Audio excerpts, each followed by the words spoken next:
Folks in YouTube land, let's talk today mostly, but not exclusively, about cryptocurrencies. So I guess a few days ago there was the Bitcoin ETF that would have allowed more inroads to the traditional banking establishment with Bitcoin. It didn't pass. The Winklevoss brothers are trying to promote it, but it didn't get through. From a sort of libertarian standpoint, this might actually be a good thing. It keeps a little bit more autonomy in the Bitcoin community in some sense, although probably upwards of trillions of dollars potentially that could have moved into that space is kind of negated.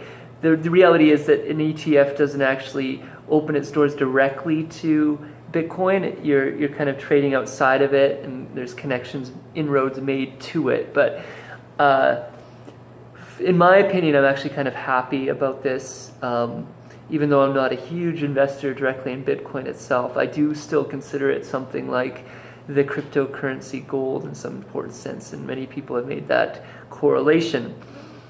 Other really exciting ones at this time are Dash and Ethereum, in my personal perspective. I'm not really deeply in the Dash world. To get a master node, which really makes it worthwhile, you need 1,000 Dash. And when they're selling at like 80 USD at this present moment, it's a big investment to make. But the returns are pretty great. It sounds like if you do invest in it, if you trust in it and so forth. It's a dark currency. It doesn't have the trackability that Bitcoin has a higher return in investment, it sounds like, and it's going up like crazy. Just like a few days ago, like a week ago, it was at like $40, so it's going like exponential.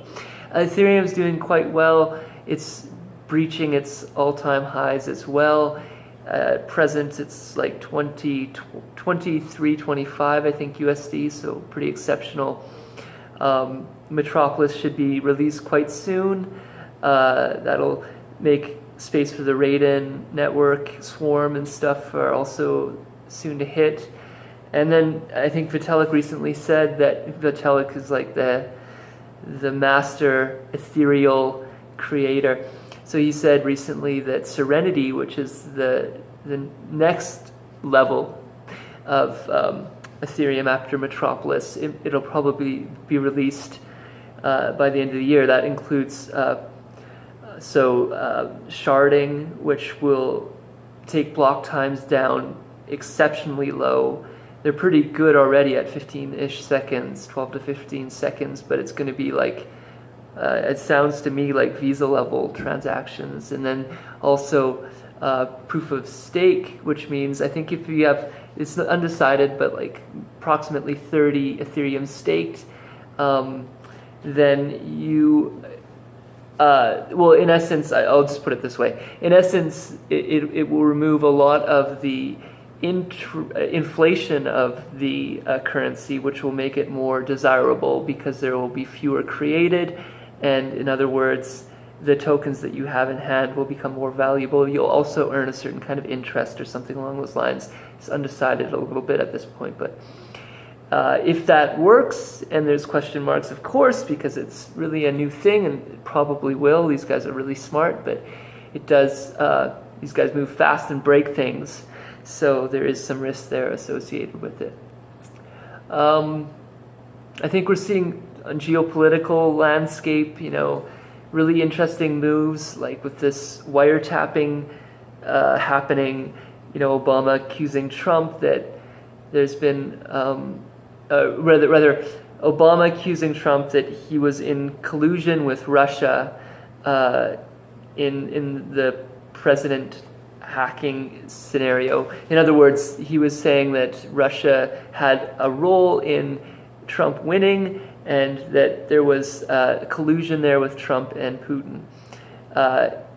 Sort of the wag the dog scenario took place where Trump accused Obama of wiretapping, and although it's not conclusive, Vault 7 was dropped the other day, Vault 7 being WikiLeaks dump, and it included a lot of deeper discussion on the nature of CIA spying apparatus. So even if it like, there's a few steps here to make, and I won't get into it too deeply, but even if Obama wasn't directly wiretapping Trump, which is an open question, there's something you have to go through the FISA courts to really do it legally, I suppose.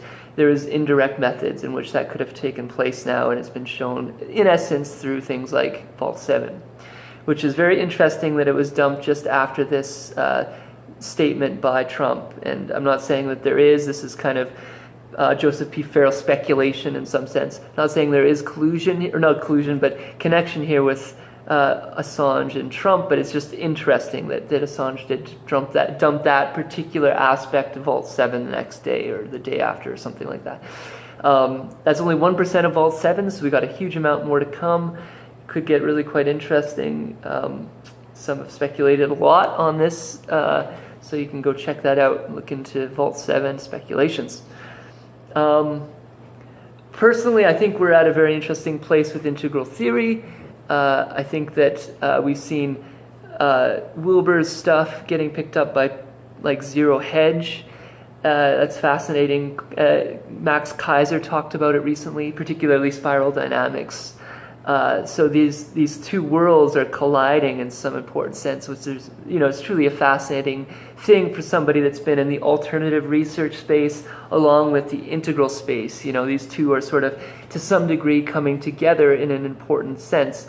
So I personally think that coming together is the opening to which real profound change might occur in some sense, just because the notion of integrating data is important if you're trying to be an alternative researcher, in my sense, in the way I look at things. Anyway, hope you're well. Take care.